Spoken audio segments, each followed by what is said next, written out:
Olá, meus amores, estou aqui para falar para vocês o que é ausência justificada. Mas, mano, por que isso é um tópico interessante? Porque isso tem tudo a ver com o departamento pessoal, tem tudo a ver com o nosso dia a dia, saber o que é considerado uma ausência justificada ou não justificada. E para isso, é claro, eu vou trazer toda a legislação. Eu vou trazer primeiro para vocês o artigo 12 do decreto número 27.048 de 49, que deixa claro que, para fins de motivos justificados, nós temos as situações previstas no artigo 473, que eu vou trazer para vocês, é claro, como também a ausência do empregado justificada a critério da administração do estabelecimento, mediante documento por esta fornecido, a paralisação de serviço nos dias em que, por conveniência do empregador, não tenha havido trabalho, a falta de serviço em razão de acidente de trabalho, a doença do empregado devidamente comprovada mediante apresentação de atestado médico. Então, de acordo com esse decreto número 27.048 de 49, é considerado uma ausência justificada, ou seja, se os funcionários faltarem por esse motivo, é considerada uma ausência justificada. Não interfere na folha de pagamento, não é descontado dele, como também não é descontado para fins de férias, né? Esses dias não são abatidos das férias. Então, de acordo com esse decreto, as situações previstas no artigo 473 da CLT, que eu vou falar para vocês, são consideradas como ausência justificada, como também a critério da administração, porque independentemente do que diz o artigo 473 ou o que diz esse decreto, se a administração quiser, ela pode criar alguns critérios de ausência justificada. Ou seja, tem organização que permite que a mãe acompanhe o filho no médico, independentemente da idade do filho, ao contrário do que diz o artigo 473 da CLT. Isso é um critério da administração. Então, tem empresa que aceita quando a mãe chega com uma declaração de acompanhamento do filho no médico, mostrando que estava lá no horário tal, no dia tal. E abona essa falta. Para ele é como se fosse uma ausência justificada. Mas tem outras organizações que não consideram isso. Por quê? Porque o artigo 473 fala especificamente de uma situação no qual é considerada ausência justificada uma declaração de acompanhamento do filho, que eu vou falar ainda para vocês.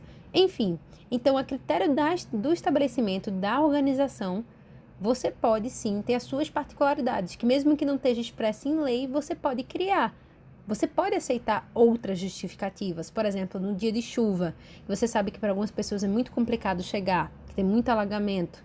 A pessoa chegar atrasada nesse dia ou faltar nesse dia, para muitas empresas elas aceitam essas justificativas, tem outras que não. E a única coisa que eu peço é que use do bom senso, para que não prejudique o trabalhador. Como também, se por um acaso a empresa paralisar por conveniência do empregador e por isso o funcionário não veio, é considerada uma ausência justificada. Quando tem um acidente de trabalho ou quando tem um atestado médico comprovando a doença do trabalhador. E o que eu falei, né? Os artigos 473 da CLT, que dá uma listinha pra gente do que é considerado uma ausência justificada. E só para deixar claro para vocês, gente, se por acaso você tiver uma situação que não se encaixa aqui, não é considerado ausência justificada. E aí fica a critério da organização aceitar ou não, tá certo, gente? Aí é a organização que tem que analisar. Aí vamos embora então para o que diz o artigo 473 da CLT. Vamos lá, dá uma olhadinha.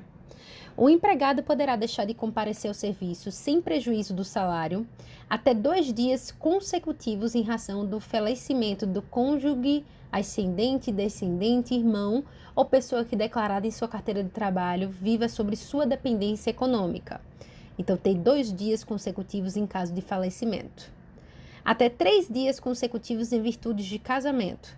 Por 1 dia em caso de nascimento de filho no decorrer da primeira semana, por 1 dia em cada 12 meses de trabalho em caso de doação voluntária de sangue devidamente comprovada, até 2 dias consecutivos ou não para o fim de se alistar eleitor nos termos da lei respectiva, no período de tempo em que tiver que cumprir as exigências do serviço militar, nos dias em que estiver comprovadamente realizando provas do exame vestibular, para ingresso de estabelecimento de ensino superior, pelo tempo que se fizer necessário quando tiver que comparecer a juízo, pelo tempo que se fizer necessário quando na qualidade de representante de entidade sindical estiver participando de reunião oficial do organismo internacional do qual o Brasil seja membro, até 2 dias para acompanhar consulta médica e exame complementar durante o período de gravidez, de sua esposa ou companheira. Por um dia, por um ano, para acompanhar filho de até 6 anos em consulta médica. Olha isso aqui, gente.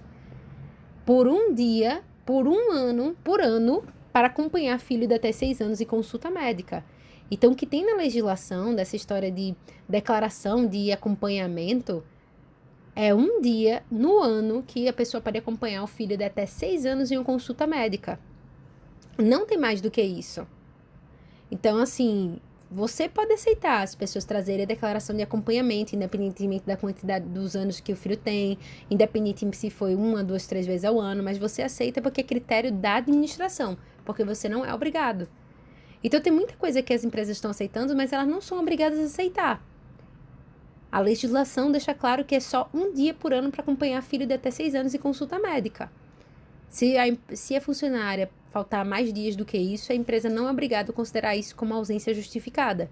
Mas é claro que a pessoa pode usar o bom senso, né, gente? Entender que filho, independente da idade, precisa ir numa consulta médica. E muitas vezes a única pessoa que tem é a mãe ou o pai. Então é claro que a empresa pode usar do bom senso para não prejudicar o trabalhador, mas esses são os casos em que realmente é considerada ausência justificada. Inclusive tem até mais um. Até 3 dias em cada 12 meses de trabalho em caso de realização de exame preventivo de câncer devidamente comprovado. Pronto. Então, esses são todos os casos no qual é considerada uma ausência justificada. Se não se encaixar aqui, fica a critério da administração. Então, espero que tenha ficado claro, meus amores. Coloca aqui uma sugestão de tema que vocês querem ver no nosso próximo podcast, que é o Manu Talk, e fico esperando vocês lá, hein? Mil beijinhos!